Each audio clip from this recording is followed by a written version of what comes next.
before the weekend, lead hero designer for Overwatch, Alec Dawson, did a Q&A on hero balancing. And he had some interesting things to say. Let's have a look.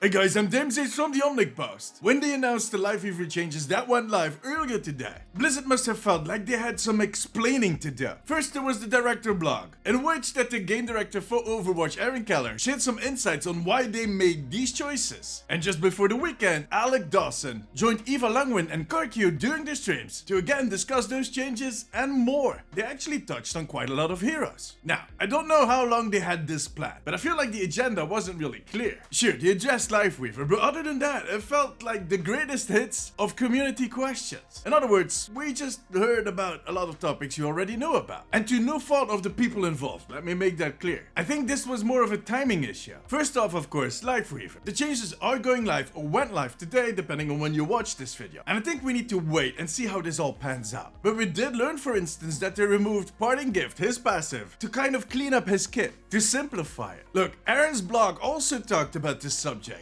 and complex heroes in general. And I'm really confused. Like a few months ago, they stated that they had revisited their core hero design principles and that they felt that they steered away of that in favor of complexity, which sounded to me as a confession. But maybe I was wrong, because then we get Lifeweaver. At which point Aaron states in his blog that we might see more of these complex heroes, where they combine abilities rather than split them up like they did back in the day with Hanzo and Genji. Then they remove Parting Gift from Lifeweaver. If I had a table, it would be flipped. I feel like one of my cats that is chasing one of those laser dots, you know? Very confused. We'll just have to wait and see where they go with all of this. But for now, we're moving on. Another thing Alex shared is that the trolling behavior, in other words using the platforms or the life grip to kill your teammates, has been rather limited, way less than they expected. The things they do see happen are just accidents. During the Q&A, Eva wondered if they were ever going to allow the targets of life grip to acknowledge or to refuse a life grip, which Alec then countered since it would kind of defeat the purpose of life grip. But he said that they might consider a cancel button. There are some heroes that can cancel a life grip by using their movement ability, but not every hero has those, so just having a cancel button you can hit in general could be a thing that they might do.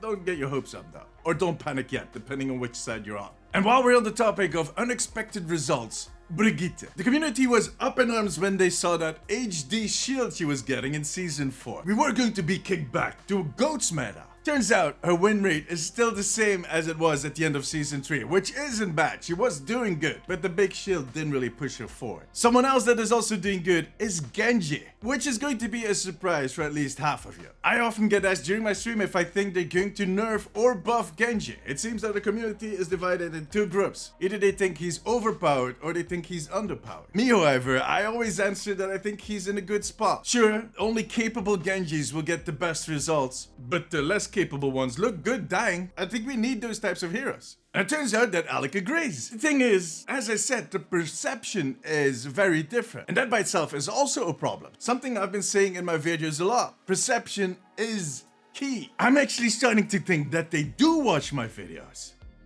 Nah. Moira is also doing good, but they still want to give her that extra utility. At this point, they've been talking about that for over a year now, and they definitely did try some stuff. Like the April Fool's Moira that we saw a few weeks ago was an honest attempt, so she could freeze or stop her orb from flying. That was something they actually considered. And so was the ability for her to see the targets of her damage orb through walls, basically like Hanzo, Widow, and Sombra did. All stuff they tried and scrapped, but they'll keep trying, and they're in no hurry. She is doing good. We'll see. Because currently they have bigger fish to fry, and one of those fish is Cassidy. The nerf to his magnetic grenade definitely helped, but it's not enough. They are not done yet with the cowboy, but currently they didn't have anything to add. They're also not done with Mercy yet. I know, it's been a lot, and they agree. At this point they're even quite hesitant to change anything. But yeah, we'll see how that turns out. They've said that before, and then 2 weeks later they kind of switch things up. Mercy mains, you definitely deserve the break.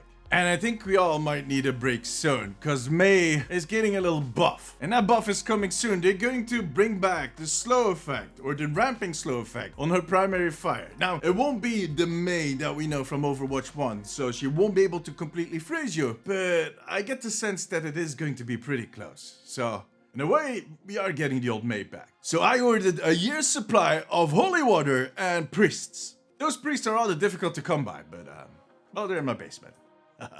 I don't have a basement, so don't worry.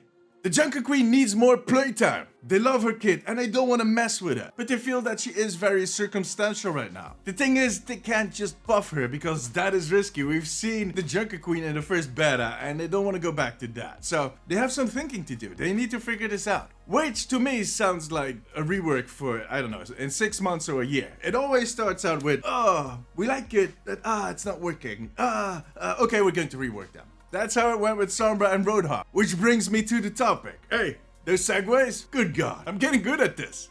Or better. Sombra's rework is still a while away. And I'm doing the air quotes because that is literally what he said. So you can stick a period to that as you see fit. But he did also share that she'll be fighting more. Again, that's what he said. All I can conclude is that we'll see a more aggressive Sombra. I mean, I have seen a good deal of Sombra players, good Sombra players that are already very aggressive, so they might like this. I don't know. Question, what do you think? The most surprising thing I heard through that whole Q&A is that Ramattra has a bug. A bug that resets his Nemesis cooldown when he gets rezzed. Why didn't I notice that ever? It's not like I play a lot of Ramattra, but that is such an obvious bug.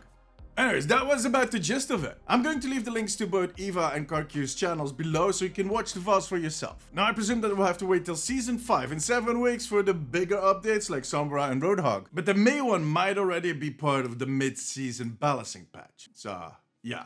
Enjoy it while it lasts. But for now, it doesn't seem like they have anything big planned, when it comes to balancing at least. Now tell me, what do you think? What are they missing? Which hero needs to be addressed as soon as possible? Let me know in the comments. Join me during my streams on twitch.tv/DamesIsTV and make sure to subscribe for more updates on Overwatch.